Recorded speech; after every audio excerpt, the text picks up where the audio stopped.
Hello my lovelies, today I'm going to be making another freeform bowl. I'm using a brand new mould from the Mixed Media Girl all the way over in the US. Very excited about it.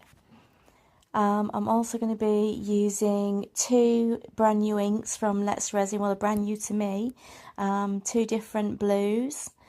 I'm not just going to be adding to the centre and keeping the edges clear. I'm also going to be using some really lovely glass stones from Create and Bloom. The lovely Lou supplies those. I will link to everything in the description below for you. So I've just weighed all of my resin, the A and the B, and I have about 360 millilitres, so it just needs mixing at the moment. So I'm using my mixer. I really love this one. It's a dual mixer. You can use it without needing it to be plugged in, and it does work really well, and it's very easy to clean. At the moment what I'm doing is making sure that the bottom and the sides both get an even mix as well. I do this every minute and I leave it mixing for about 3 to 4 minutes depending on the quantity that I'm using.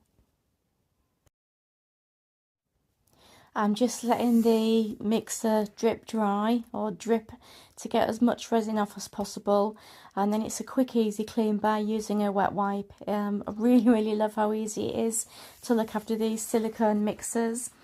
Once I've cleaned that, I'm going to weigh out about 75 mils each into the paper cups so that I can pop the two different blues in there and have the clear for around the edges.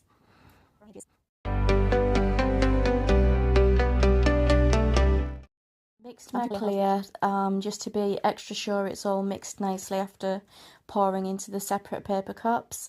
And now I'm going to add my two separate blues. I'm just putting about 3 drops into each one to begin with, because you can always add more but you can't take it out.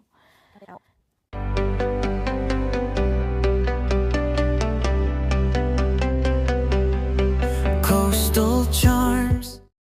So I'm not really happy with the depth of colour that I'm getting by looking at it on the stick. So I'm going to add another 3 drops each colour. Give them a really good mix in. The trick here is not to go too fast, especially if you're using a wooden stirrer, because that can create a lot more bubbles. And you've just got to mix until you can't see any more streaks and it all looks nice and properly mixed together, nice and well blended. These are the beautiful stones that I've got from Create and Bloom. I really do love everything I've got from there so far. It's all such good quality. What I'm going to do is, my intention is to pour a little bit of clear resin around the edges and put the stones in. Not right on the very edge, but very close to it.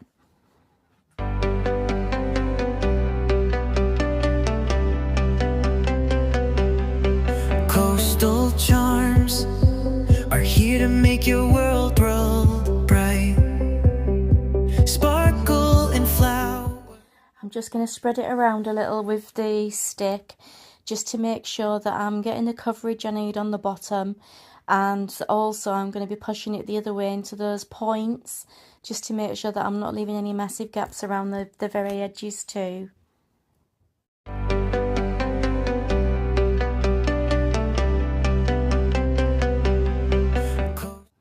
Okay, so I'm going to start off with the darker, deeper blue in the very centre, and then as I go out towards the edge I'll be adding in the sea green or cerulean blue, just for a really lovely contrast. I didn't want these to be too deep, and I definitely wanted it to have a nice transparency to it as well. And now I'm just going to go in with the very last bit of the leftover clear resin. I'm going to scrape everything really well and make sure I use every single little drop.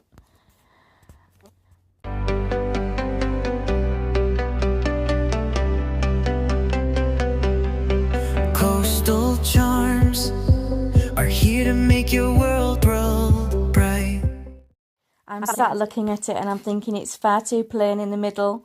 So of course, out comes the sparkle. So these are my Fairy Garden glitters from Sharon Care. I got these from the Facebook group called the Resin Den, and this particular glitter is called Blissful Brook. I absolutely adore these glitters. They are so very beautiful. So I'm just going to get them between my finger and thumb and give a really light sprinkling in the middle. I don't want to overpower it, just the lightest little touch. And there we go, that's all that was needed. I'm just about to go around the very edges with the toothpick to release any bubbles that might be trapped in all those little points. I'm also going to have a look at the rest of it to see what needs popping. I won't bore you with that, I will fast forward through that a little bit. To finish off, I'm just going to give it a light spritz of my 99.9% alcohol.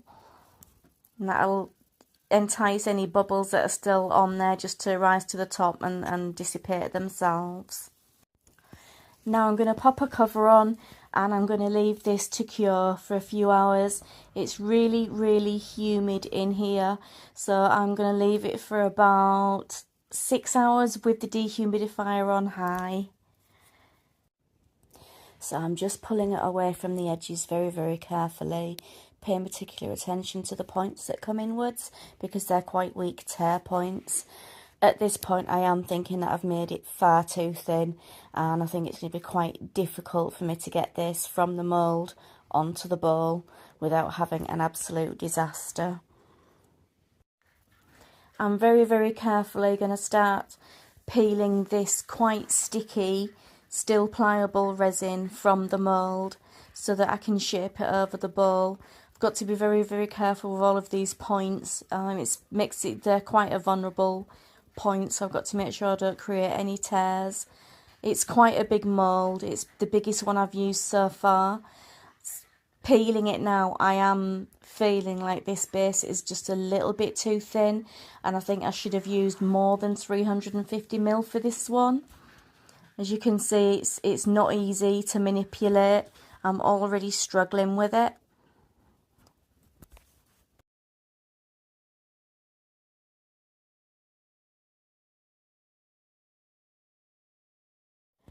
So my thinking here is just to thin it out as much as I can without actually tearing it, if that's possible. I'm going to get it over that small bowl and just see if I can manipulate it into a much smaller bowl than planned, and just see if it is salvageable at all.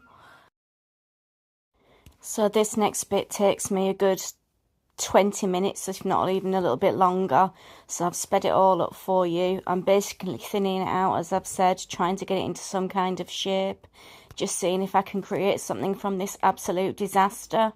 So it's going over the plastic bowl and I'm just doing my absolute best to make something special out of this still. Please wish me luck.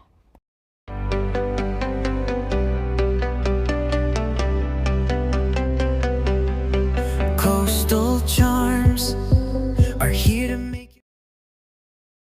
Okay, so this is now late the next day and I've come back to it, and this is where we're going to see how it's turned out.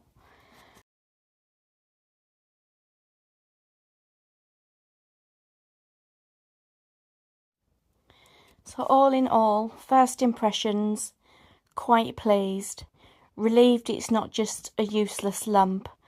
The pattern's still very apparent on the outside. To me it looks quite pretty. The glass stones have given a really, really textured edge, which ties in with all of those lumps and bits I've folded over to try and make a kind of nice shape from it. My thinking here is it reminds me of quite a pretty piece of sea glass. So the bottom is just a little bit thin, so I'm going to go in with some UV resin. Any bits that I feel, you know, a little bit thin, or if there's any gaps I've managed to leave anywhere, I'm going to fill these in with the UV resin and my UV lamp, and we'll just take it from there.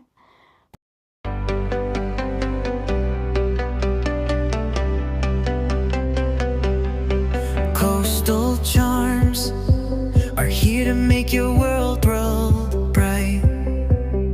Sparkle and flowers, beauty and reflection and light. Coastal charms.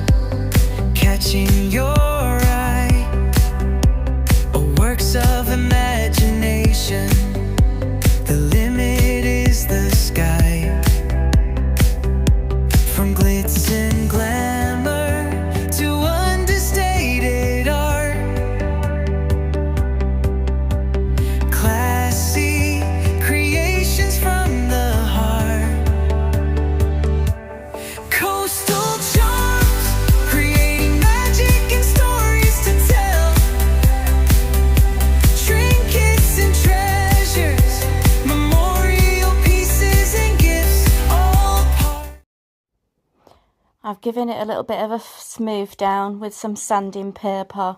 I've used an 80 grit for it and gone very lightly just over the sharp or most lumpy bits. And I'm just giving it a quick spray with my 99.9% isopropyl alcohol. I'm just giving it a quick clean up to finish off. If you stay tuned right to the end, you will see pictures of another bowl that I've just finished a few days later. The only difference between the two is the amount of resin I used. I did realise afterwards it was quite silly on my part, but only using about 350ml meant I should have left it a lot longer, because obviously the thinner the resin, the longer it takes to cure. Anyway, thank you for watching to the very end. I hope you liked the end result. Please remember to like, subscribe and share. It really does help me to grow my channel. Thank you very much. Bye.